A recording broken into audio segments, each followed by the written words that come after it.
안녕하세요. 강북 멘토스학원 영어과 강사 최슬입니다.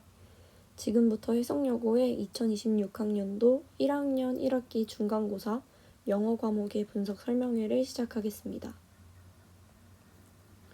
오늘 설명회는 크게 3가지 순서로 진행됩니다. 먼저 이번 해성여고 내신 영어의 명확한 특징과 출제 경향을 짚어보고 이번 중간고사에서 저희의 내신 대비가 어떻게 적중되었는지와 함께 성적대별로 어떤 보완책이 필요한지 말씀드리겠습니다. 마지막으로 다가오는 기말고사를 완벽하게 준비하기 위한 구체적인 과정을 소개해드리겠습니다. 본격적인 분석에 앞서 제 소개를 간단히 드리겠습니다. 저는 고려대학교 영어교육과를 나와 현재 강북 멘토스 학원에서 대광고와 해성여고 내신 단과 강의를 전담하고 있습니다. 한림학원 등에서 내신 모의고사를 직접 출제해온 경험을 바탕으로 우리 해성여고 학생들의 영어 성적을 책임지고 있습니다. 그럼 첫 번째 순서로 해성여고 내신 영어의 핵심 특징을 살펴보겠습니다. 이번 중간고사의 전반적인 출제 구성을 보시면 총 25문항 전체가 100% 객관식으로만 출제되었습니다. 주관식 서술형이 전혀 출제되지 않았기 때문에 시험이 쉽지 않았을까라고 얼핏 생각하실 수 있습니다. 하지만 서술형이 없는 대신 곳곳에 지문 변형이나 영어로 된 긴 선지를 출제하였기 때문에 철저한 독해 훈련이 필수적으로 요구되는 시험이었습니다. 난이도와 유형을 조금 더 자세히 분석해 보겠습니다. 난이도 비율을 보시면 중난이도가 68%로 가장 많은 비중을 차지하지만 상난이도의 변별력 문제가 12%, 약 3문항 정도 출제되었습니다. 결국 이 소수의 고난도 문항을 맞히느냐 틀리느냐가 등급을 가르는 핵심 변별 포인트가 되었습니다. 출제 유형 역시 대입파악, 어법, 어휘, 세부 내용 일치, 흐름 등 매우 다양하게 구성되어 학생들이 다방면에서 빈틈없는 실력을 갖추고 있어야 했습니다. 그 중에서도 주목할 만한 점은 올해 해성여고 1학년 영어 선생님이 수업 중에도 어법의 중요성을 굉장히 강조했고 준킬러 어법 문항이 4문항 출제되면서 그러한 기조가 그대로 시험에 반영되었다는 점입니다. 출처별 비중 또한 주목할 만합니다. 교과서는 단 3문항으로 12%에 불과한 반면 부교재인 리딩파워 기본에서 무려 22문항, 88%의 압도적인 비중으로 출제되었습니다. 게다가 단순히 부교재 지문을 그대로 내는 것이 아니라 이따가 적중 내용 소개해드리면서 살펴보겠지만 지문 변형이 빈번하게 일어났기 때문에 지문을 통으로 외우는 식의 공부를 한 학생들은 좋은 성과를 거두기 어려웠을 것입니다. 특징을 요약하자면 해성여고 영어는 전문항 객관식 출제로 철저한 독해력이 무엇보다 중요하며 소수의 고난도 문항을 통한 변별력을 확보하려는 시도가 눈에 띄고 어법을 포함한 다양한 유형에 꼼꼼히 대비해야 하며 교과서와 부교재 중 특히 부교재 지문들을 철저히 학습하는 것이 매우 중요했다는 4가지 키워드로 정리할 수 있습니다. 다음으로 이번 중간고사 내신 대비의 놀라운 적중 성과와 성적대별 보완책입니다. 화면 오른쪽에 보이는 사진이 실제 중간고사 시험 원안지, 그리고 왼쪽에 보이는 문제가 저희 학원에서 이번 중간고사 내신 대비에 활용한 교재 및 모의고사에 수록되어 있었던 문제들입니다.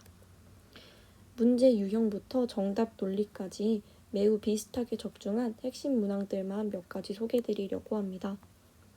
먼저 1번 제목 유형 문제는 부교재 2강 유해독 교재에서 유형과 정답 선지까지 매우 유사하게 적중했습니다. 4번 불일치 유형 문제는 실제 시험에서는 한글 선지로 제시되어 다소 평이한 수준이었고 종합변형 모의고사 2회에서 저희는 영어 선지로 조금 더 어렵게 대비한 것을 확인할 수 있었습니다. 9번과 10번 어법 유형 문제는 모두 부교재 2회독 자료에서 선지 위치까지 완벽하게 적중시켰습니다. 11번 어휘 문제 같은 경우 같은 유형으로 종합변형 모의고사 2회에서 출제하여 정답 논리를 적중했습니다. 다만 11번 문제에서 주목할 만한 점이 있는데요. 왼쪽 모의고사에 수록된 지문이 원문이고 오른쪽 실제 시험에 출제된 지문을 보시면 곳곳에 단어나 문장이 원문과 다르게 변형되어 있는 것을 확인할 수 있습니다. 이처럼 해석여고 내신 영어에는 지문 변형이 함께 나오는 준킬러 문항들이 다소 존재하기 때문에 앞으로도 통암기식의 내신 대비는 지양하시는 것이 필요합니다. 13번과 15번 빈칸 문제 유형 또한 정답 논리를 비슷하게 부교재 2회독 교재와 종합변형 모의고사 3회에서 적중했습니다. 17번 순서 문제, 19번 문장 삽입 문제 마찬가지입니다. 교과서는 문제 수가 적은 대신 지문의 길이를 길게 하여 꼬리 지문을 2개 내는 것으로 출제되었는데요.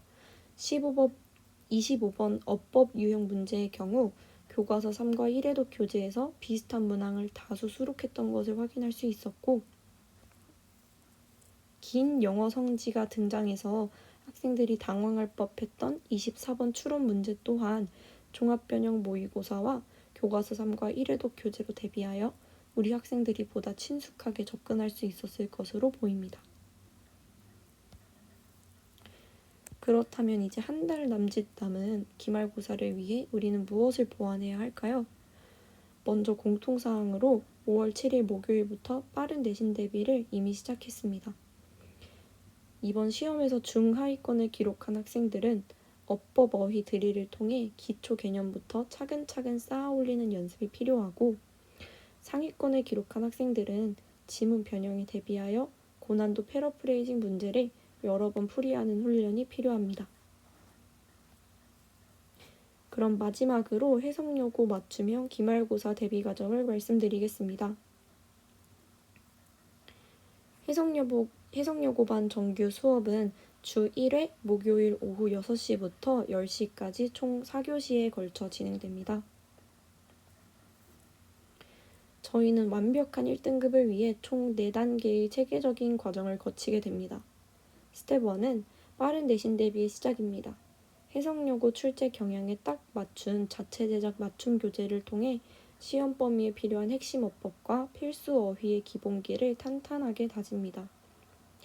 스텝 2는 시험 범위 전체 1회독 과정으로 매차시 타이트한 어휘 테스트와 함께 워크북 및 복습 테스트를 진행하여 아이들이 진도를 완벽히 소화할 수 있도록 합니다. 스텝 3는 시험 범위 전체 2회독 과정입니다. 아는 지문도 다시 보며 새로운 2회독 교재에 수록된 어휘 테스트, 그리고 심화 워크북, 심화 복습 테스트를 통해 변형 문제에 대응할 수 있는 지지대를 만듭니다. 마지막 스텝 4는 해석여고 기출을 완전 정복하는 단계입니다.